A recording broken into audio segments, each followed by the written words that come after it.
Welcome to the Ryan Files this week, my friends, where we will welcome back previous guest Fred Slack. He's going to update us on his recent ghost hunting experiences in New York State. In episode 22, Fred joined us for sort of a 101 level course in ghost hunting, the tools of the trade, and some of his experiences in the past. Now, this week, Fred is going to take us on a fascinating and, quite honestly, a troubling journey to the Hinsdale House in Hinsdale, New York. Now, for the record, I forgot to hit record on my studio cameras once again, so for much of this episode, you're going to hear me, but you're not going to be able to see me on screen, which is probably a thing for the better. So let's dive in, friends, to Fred Slack's journey to the Hinsdale House.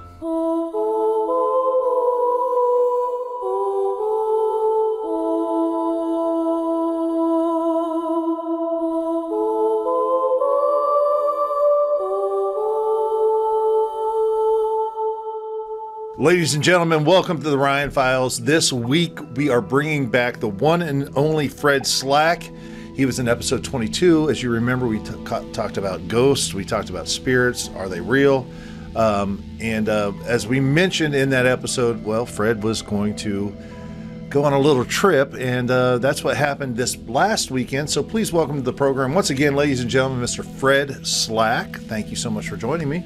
It's great to be here. Always great to see you, Ryan.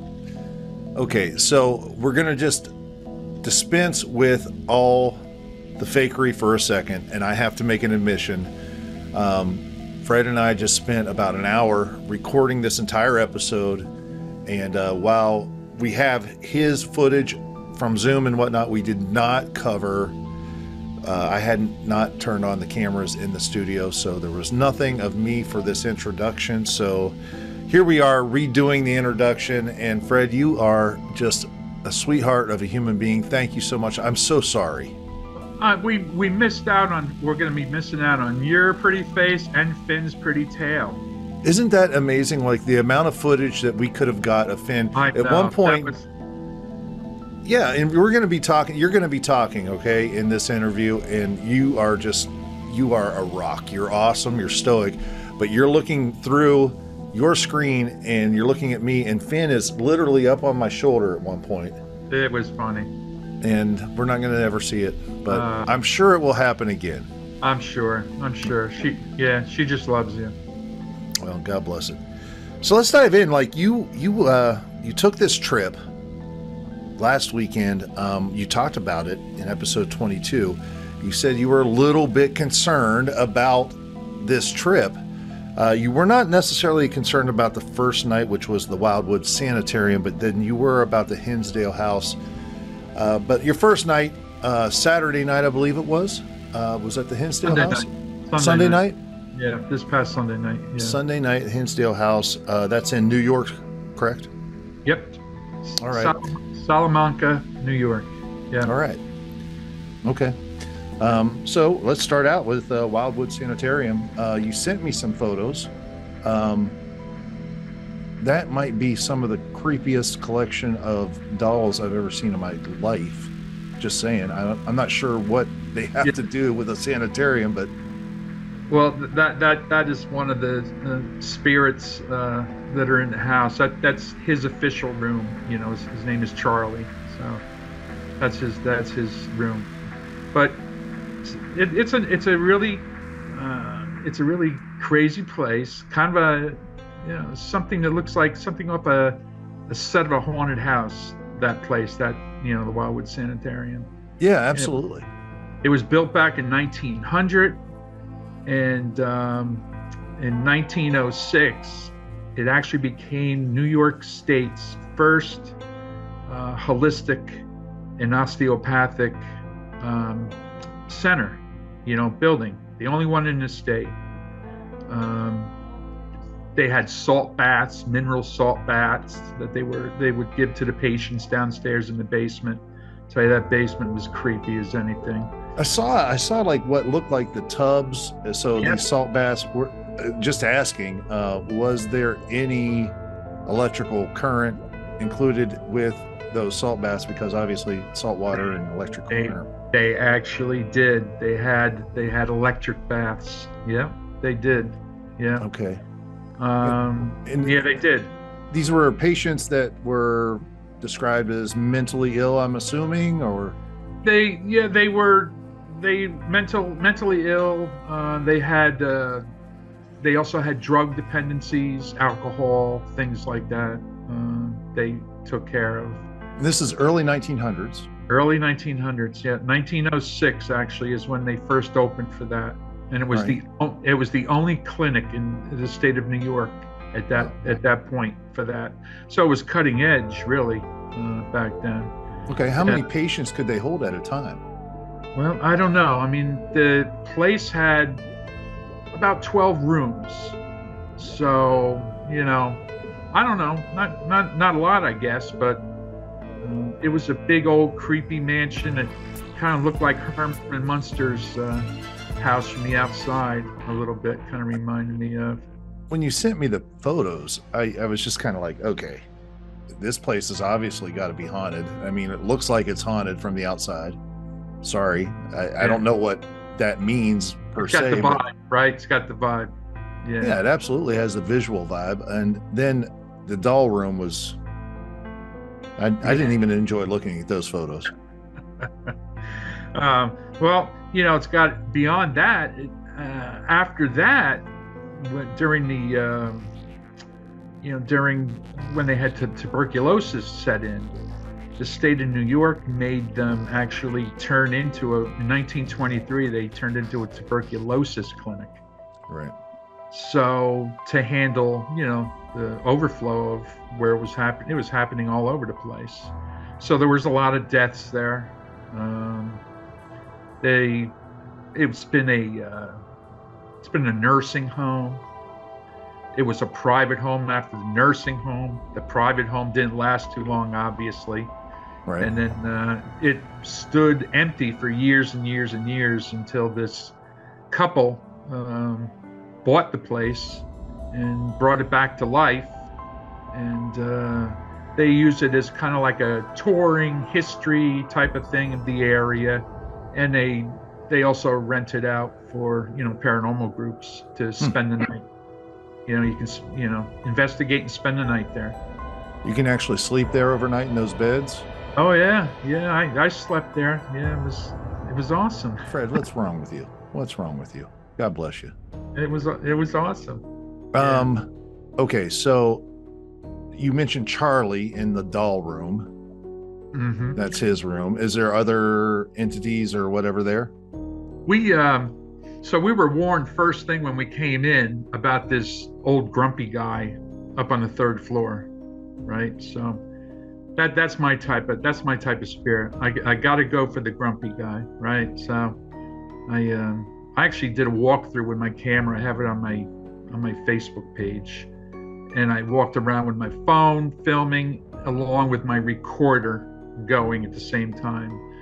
So when I got up onto the third floor, I started asking for Mr. Grumpy, and I got a yeah, I'm here in a real grumpy voice, and then he told me to leave and get out.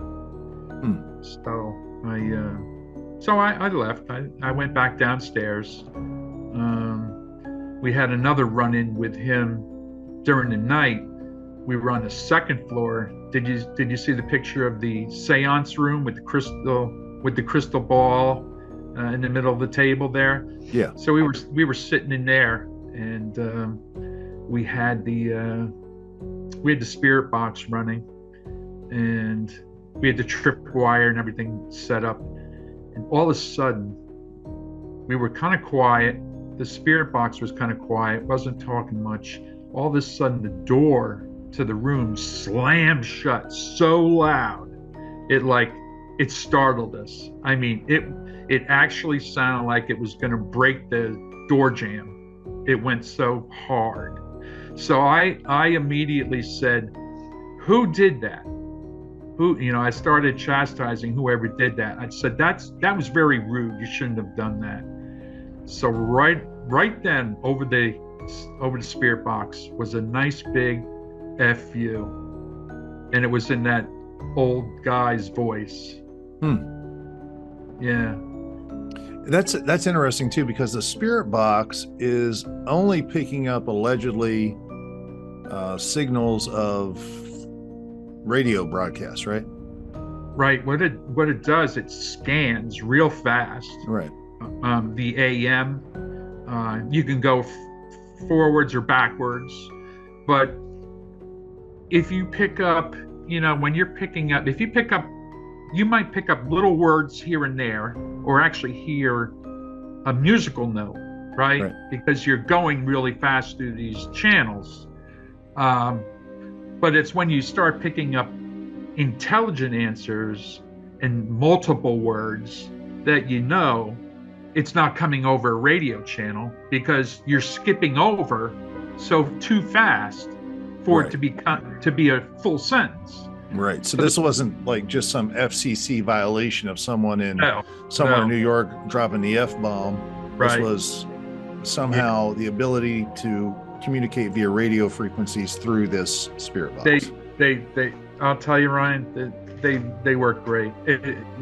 You may think I'm crazy.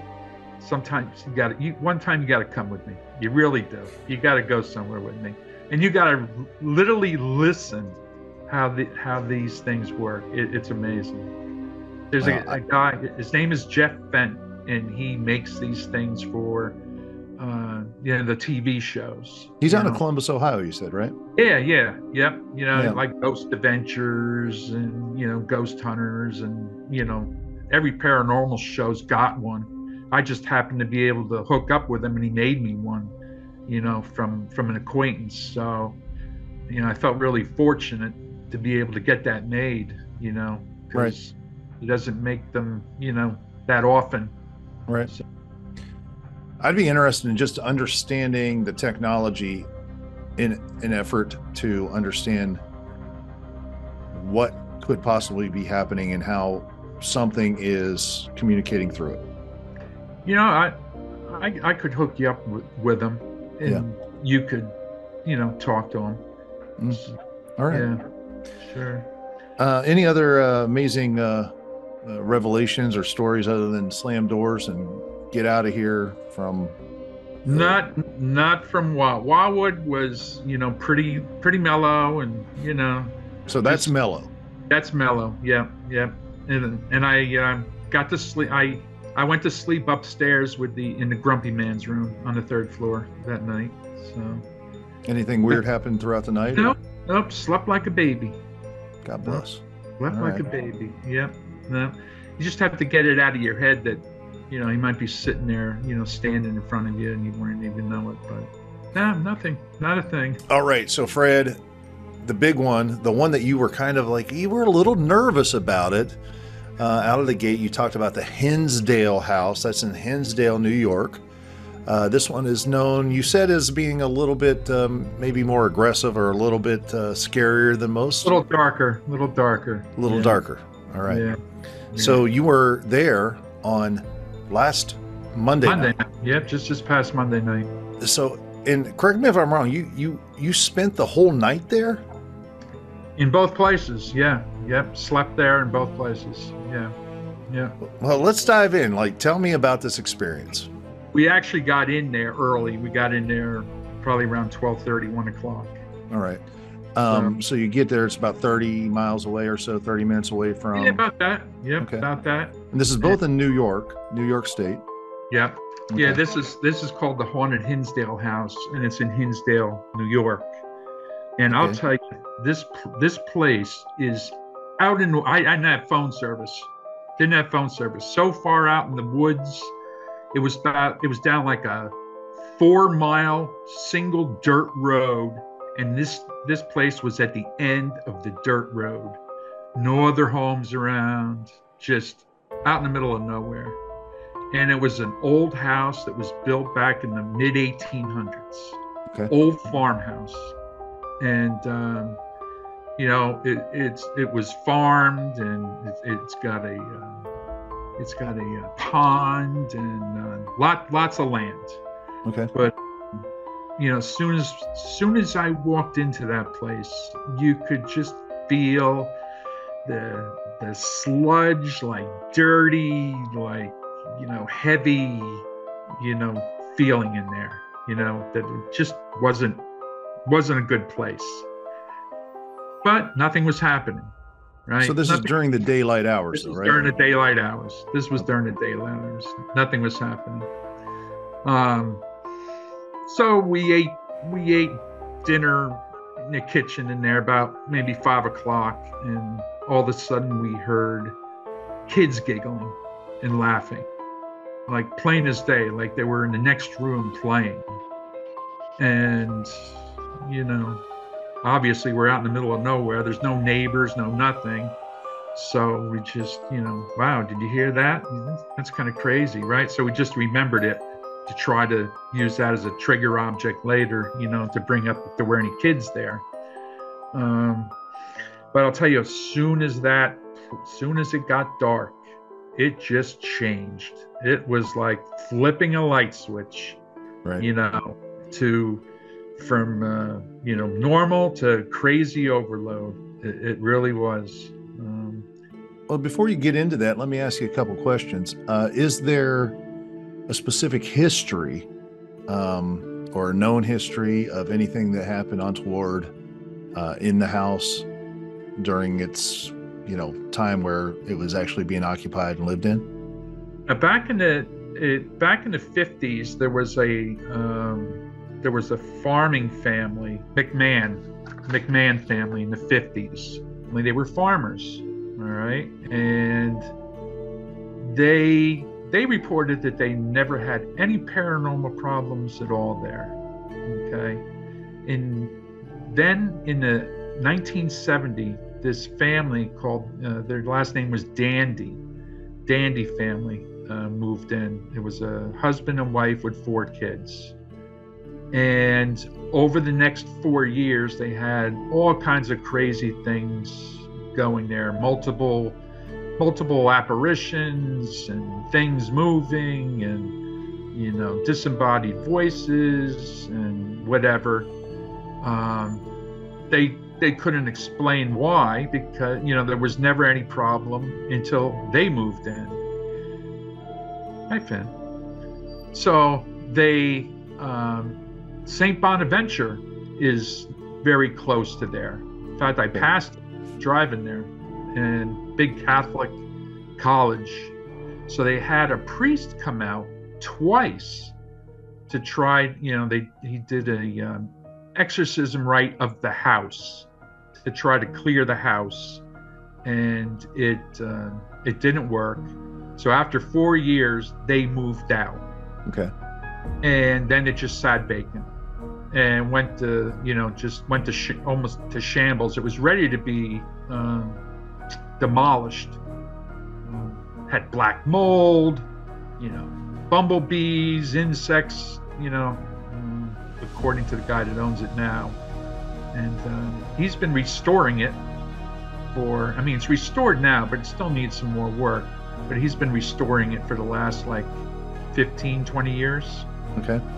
And with all this activity, he rents it out to different paranormal groups. And there are a lot of paranormal groups that go in there. Yeah. A lot. So here you are, Hinsdale House. It's starting to turn into night.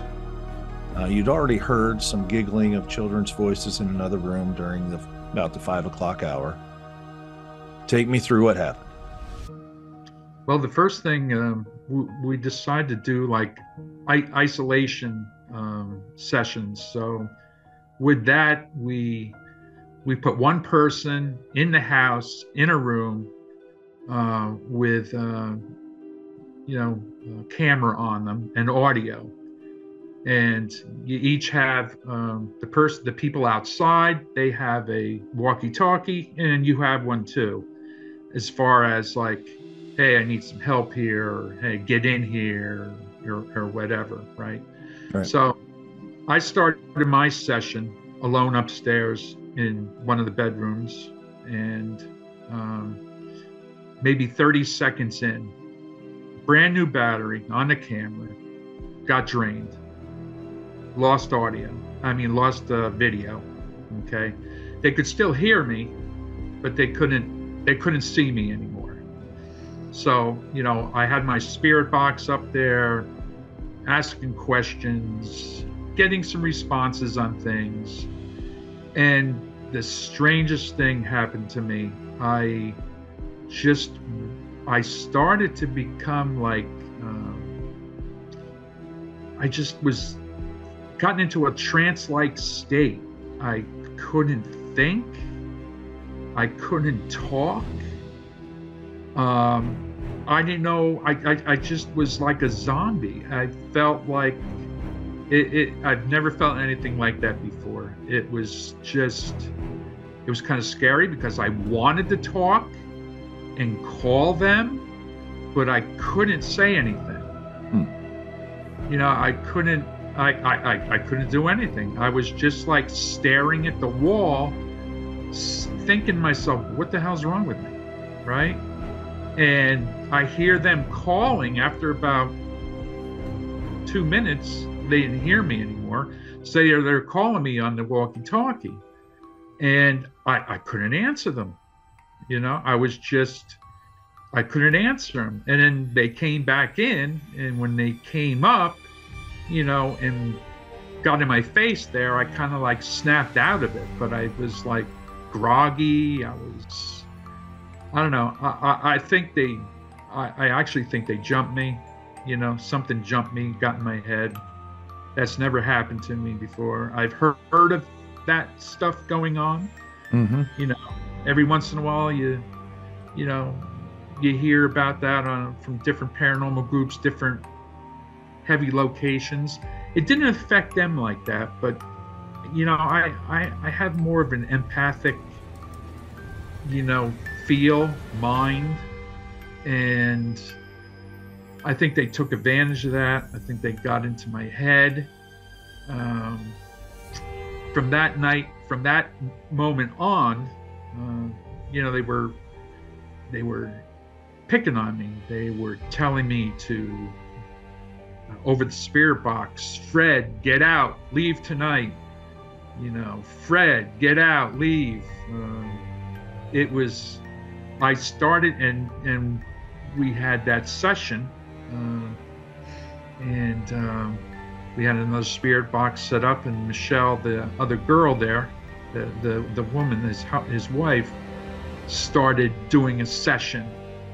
And if you listen to it, and the marks that I sent you, she started feeling uncomfortable because I'd never seen the cat balls go crazy like that. Everything was going nuts, and she was getting uncomfortable. And then she was saying, I don't think you want to talk to me. Who do you want back in here? Who would you rather talk to? So they started calling for me again to come back and talk to them. And I wasn't going to do it.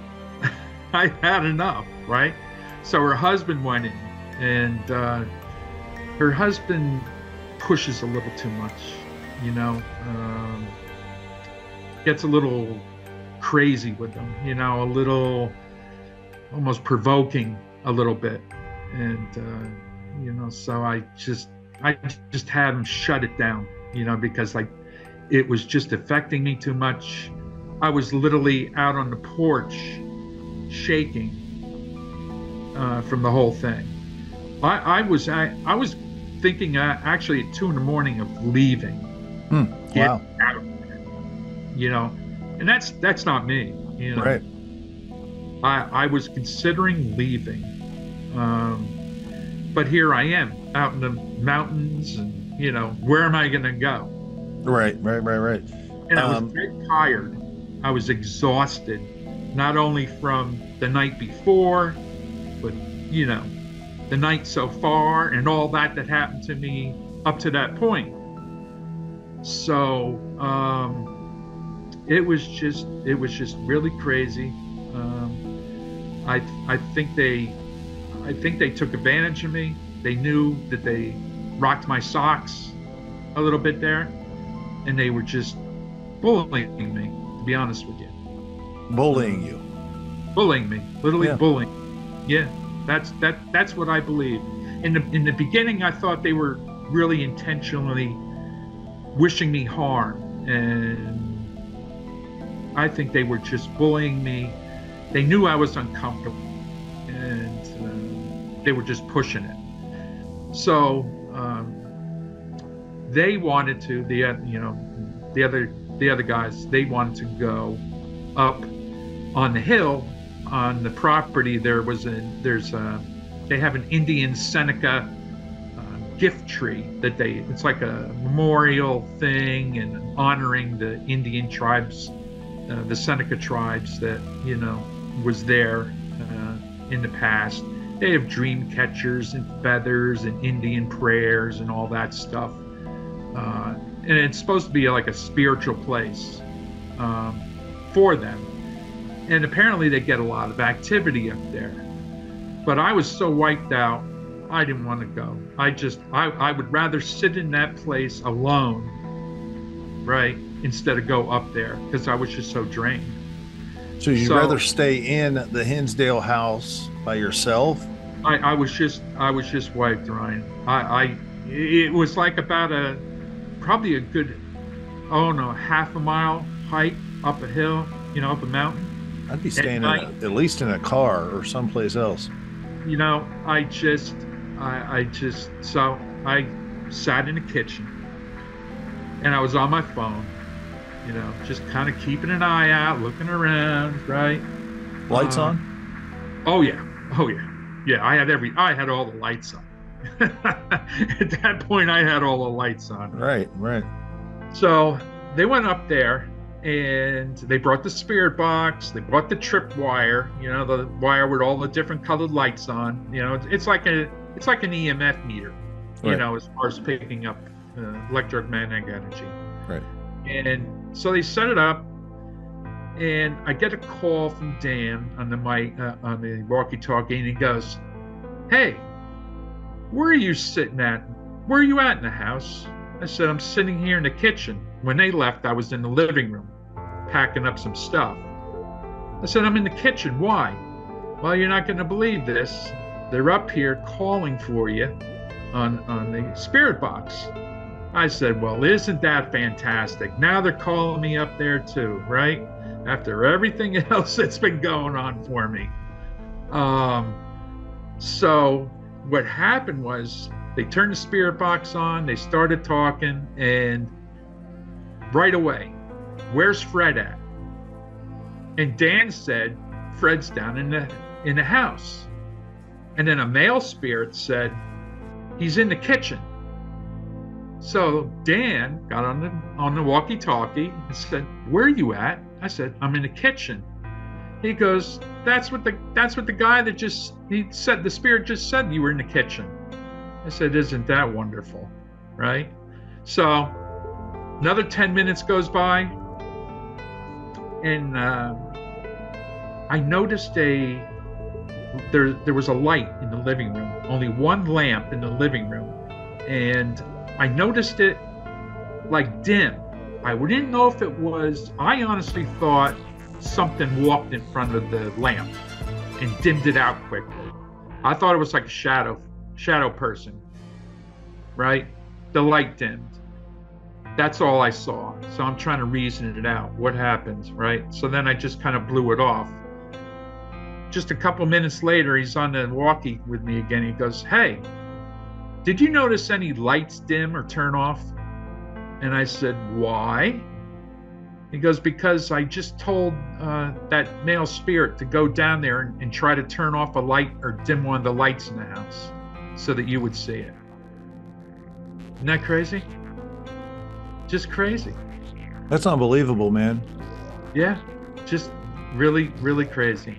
So you went through this entire experience. Did you spend the rest of the night there? I did, because I was just exhausted. I mean, Ryan, I was just... Probably emotionally, physically, and mentally, spiritually, whatever. I was just... I was roasted. I just had it, So I slept on the couch like a little boy with a blanket over my head. Yeah. Anything untoward or weird happened throughout the night then? I wouldn't have known. I was so tired. Yeah. I was just exhausted. I just passed out. I did put a blanket over my head That's how much it affected me. I didn't want to see anything. I didn't want to hear anything more. I had it, right? I had it. In fact, I woke up in the middle of the night to go to the bathroom, and I'm on the couch under my blanket, and I'm saying, oh man, I don't want to get up to go to the bathroom. I just don't want to get up and go to the bathroom. Of course, I had to, and nothing happened. You know, I just quick went to the bathroom and got back on the couch and put my blanket over my head. That's crazy. Yeah, this was just a crazy place. Did you have a feeling during this time, blanket over the head or whatever, that you might not really be alone?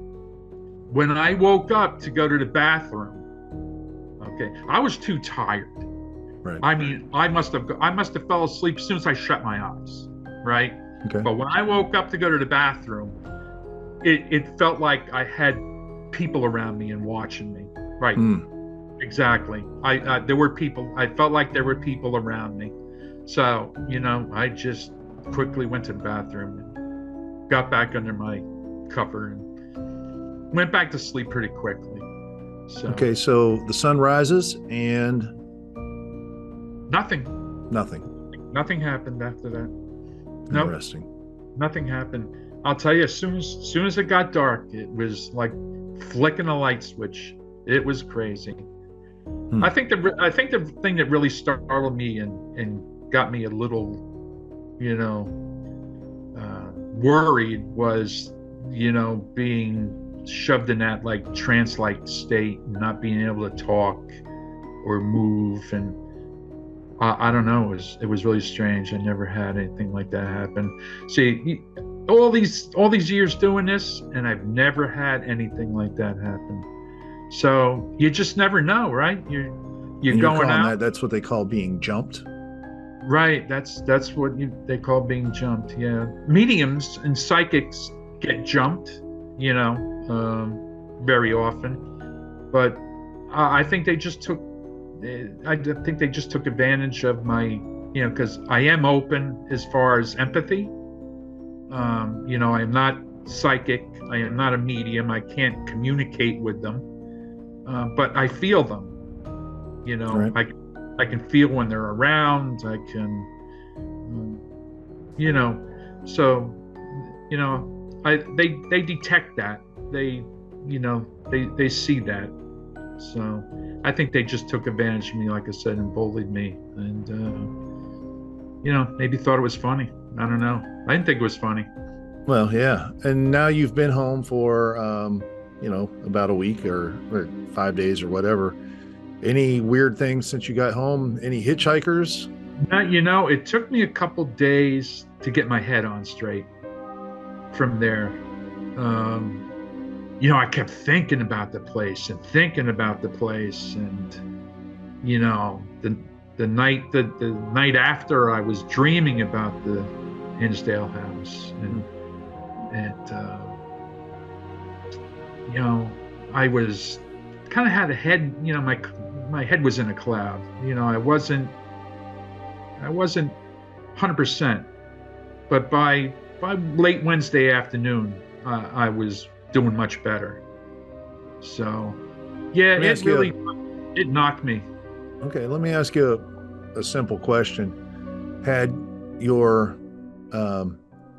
counterparts not come in when you were in that room by yourself and you went into this trance or whatever, had they not come in, what do you think could have happened? God knows. I don't know. Or do you think this is some attempt at like possession, or maybe it could have been worse? I don't know. Do you think there's any like level of trying to possess you or anything like that going on? I think they were just getting into my head, jumping me, you know. Spirits do have the ability to do that. You know, jump into a body. Being around negative spiritual energy like that is actually very bad for your health. If you live in a place like that where you have a lot of negative entities and spirits they can actually affect your health, especially heart and electro part of your body. So that's a possibility for long-term exposure to stuff like that, bad stuff like that. But I don't know what could have happened, but I'm glad I'm glad we had walkie-talkies and we had a safety net going, I'm glad you did too, Fred. So I'm glad you did too. Yeah, it was crazy. I will not go back to that place, though. Will not. I'm not stupid. Well, yeah, and I'm glad to hear that. I honestly am. We need Fred Slack to be around and fully just jolly old elf that you are. We need you around. Thank you. Yeah. All right. So well, I appreciate you coming on, and I'm sure that the viewers of this are going to enjoy having you back and hearing this story. Because you mentioned it in the last episode, in episode 22, that you were a little nervous about it, and apparently, rightfully so. They picked up on it, So I was dreaming about the place before I went. Okay. Right. So I think they just knew, and they took advantage of that, and they picked on me. Yeah. They were playing with my head. Well, let's just step back for a little bit, Fred. Take a little break. Maybe, yeah, no, I'm not done with this, Ryan. Oh, I know you're not done with it, but I'm just saying, just maybe take a break, step back for a second, maybe reevaluate some things along the way, and let's, I'm planning a Penhurst trip in June, so. Well, you've been to Penhurst. Yeah, I've been to Penhurst a lot. I really like that place. I really like that place. There's a lot of activity all the time, and I've never had anything, negative there. It's very active. So, and it's only an hour from the house. Oh. So that's why I go too. It's close. That's like going down to the grocery store. That's right. Yeah, I'm going down to the mall. I'm going down to the Ghost Mall. There you go. All right. Well, listen, man, I appreciate you coming back on. We'll have to stay in touch, and next time you get some crazy story, got to have you back. And I appreciate you, man. Thank you. And it's enlightening to me. Like I said, I did a little bit more research about it. I'm not sure how I feel about everything, but I'm working through it to try to better understand it from maybe my worldview and paradigm. And but certainly these stories that you tell are I'm telling you, Ryan, it's real. I mean, listen, I do not have I have zero doubt that it's real. Yeah, and I'm religious. I believe in in God and Jesus Christ and but yeah, how it all plays and links up, I don't, nobody knows. Well, that's the interesting thing, Fred, and I think that's what is kind of where I'm at. Where do you know how difficult it is? Like you would think that you could go to wherever and say, okay, what is a demon, or what is a spirit, or what is a ghost, or what is this, and try to be able to determine what that is through a Christian worldview. And you can obviously look at the Bible and come up with certain things about that, but it's really difficult to get any kind of real definitive assessment of these different possible entities. And part of the reason why is because of some of the old school teaching early in the Christian church. I'm talking like 1500s or so, where they didn't want to deal with the subject matter because dealing with it would mean that it's real. Right. And rather than deal with it, they cast it off as something that was something else, Right. And so that's kind of part of the problem. And you've seen that throughout the church consistently on a number of subjects over the centuries, where let's just talk about this over here. Let's not deal with this. Let's not deal with Genesis 6 and the watchers coming down and the Nephilim. Let's not deal with that. You know, but hey, let's deal with, if you're not giving money on Sunday, that's a sin, you know? So it's been an interesting thing to research for sure. But, you know, like our Catholic diocese in this area, you know, they do have a special priest that does spiritual move-ons for houses, you know, for people in the parish that do have these kind of problems. You know, I talked to, you know, our priest about this, and, you know, he confirmed that. So it's not something they're brushing away. They just don't advertise it. Sure. You know, they don't advertise it. You know, it's kind of like a thing, in case of emergency, break glass type of thing. You know what I mean? So, you know, they acknowledge it too. Right. Well, listen, there's no doubt, there's zero doubt that any of this is real. In fact, I find it always just intriguing that you run into atheists and agnostics who will not believe in a God, but they will believe in spirits or demons. I think it all kind of fits together, but it is it's a mesmerizing subject matter. And I think that I would like to understand it more without having to touch it. It freaks me out. Yeah, no. But, I understand. Fred, thank you so much for joining us this week. I mean, God bless you, man. It kind of shakes it gets my heart pumping, kind of makes me a little bit nervous for you. I know that this is a hobby of yours that you really enjoy, but man, it's scary. Yeah, well, you know, like I said, this was the first time something like this happened to me. So I gotta take it, and I gotta learn from it, right? I learned how spirits can, you know, take advantage of you, right? And literally bully you. And, you know, the more I think about it, the more I kind of get angry about it, that, you know, they were playing with me like that. And it almost gets me to the point where I'd like to go back there and get even, but don't worry, Ryan, I am not going back there. No, I don't know that it's an even playing field. When you're playing with the spiritual realm, I think that you're on their playing field, you're on their turf, and they know the terrain better than you. Yeah, you're right. You're right, but I let them get into my head and under my skin, you know. So, yeah. I'm not going to fault you for that, Fred. I mean, this has been an incredible story, and just be safe, man. Be safe. I love you to death. Be safe. Yeah, I will. I will.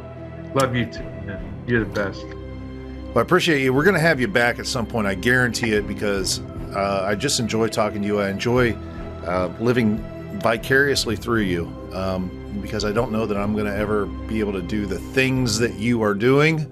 But I do believe that you're giving a service out there, and experiencing these things and kind of relaying what they are. Because I don't know that everyone is built for this, Fred. I don't. Well, not everybody would be, you know, into it. You know, they're curious about it, curious enough to maybe watch some videos on YouTube and things such as that, or maybe some documentaries and stuff on TV. But to spend the money on buying the equipment and traveling and time and things like that, I guess it's considered a hobby, but to me it's kind of like a quest to find out what happens after life, you know. And there's definitely something there, that's for sure. There is no doubt that the phenomenon is real. I will bank on that and fully put my stamp on that for sure. There's no doubt that the phenomenon is real. We'll talk more about it down the road, man. I appreciate you so much, ladies and gentlemen. This is an awesome guy. If you ever come out to any of the things I do, especially in the Pennsylvania area, you might see this guy and get a chance to get a picture with him because he's awesome. I never miss this guy performing. Well, you've been a great friend over the years. Thank you so much. Ladies and gentlemen, our good buddy, ghost hunter from Pennsylvania, the one and only Fred Slack. Have a good night, man. Great to see you. Rock on. Once again, I apologize for the poor execution of this episode, but I hope the editing conveyed the intent of it. As a Christian, I actually needed to look deeper into this subject after talking with Fred in episode 22, and I found some interesting things. In Deuteronomy 18, we find, "There shall not be found among you anyone who makes his son or his daughter pass through the fire, or one who practices witchcraft, or a soothsayer, or one who interprets omens, or a sorcerer, or one who conjures spells, or a medium, or a spiritist, or one who calls up the dead.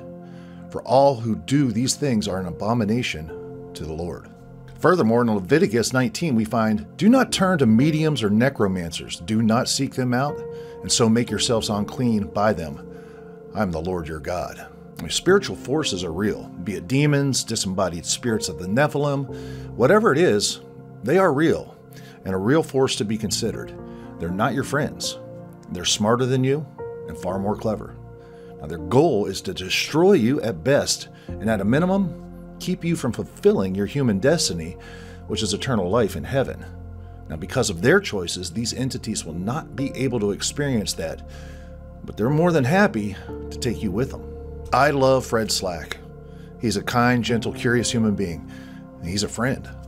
But I do fear for him. His encounter at the Hinsdale House was real. I know it shook him up. It shakes me up to hear the story. I hope the warning was heard.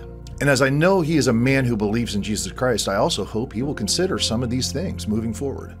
The world is a much better place with a happy Fred Slack in it. Now, the goal of this episode is to not be a killjoy, and certainly not to preach. I am not a preacher. I'm just a Christian. I'm not ashamed to give my thoughts on matters based upon that simple fact. So as much as my curiosity pushes me to want to experience the things Fred has, I will not. But I think that Fred's experiences and stories will certainly help clarify the bigger picture, a picture that I hope to discuss in a soon-to-come episode of The Ryan Files, so be sure to tune in. But for now, I'll share with you one final story I found in Luke. At one point in Jesus' ministry, he sent out 70 disciples to whom he had given his authority over demons. When they came back to report to the Lord what had happened, they were excited about being able to exorcise evil spirits. In Luke 10:17, they say, "Lord, even the demons submit to us in your name." And Jesus immediately provided some perspective in verse 20. "Do not rejoice that the spirits submit to you, but rejoice that your names are written in heaven." What's greater than authority over demons? Knowing God is your Father and heaven is your home. Thanks for tuning into the Ryan Files this week, friends. I appreciate all your support, and for those who have ordered t-shirts, well, they are being printed as I speak.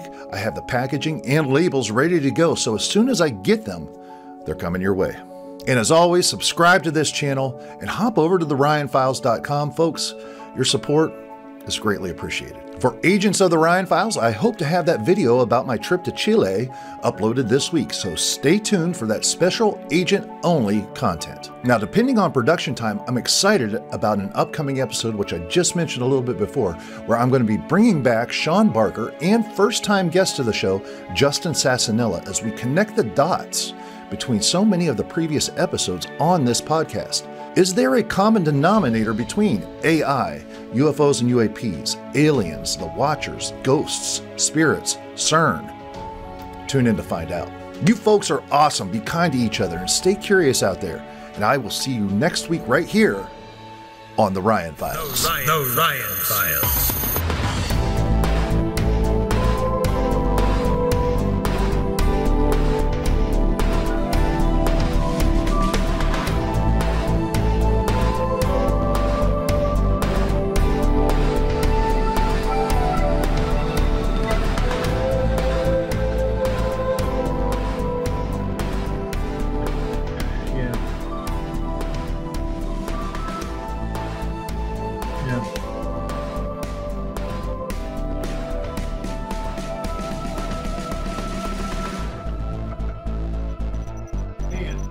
Look at that cat back there. Look at that girl.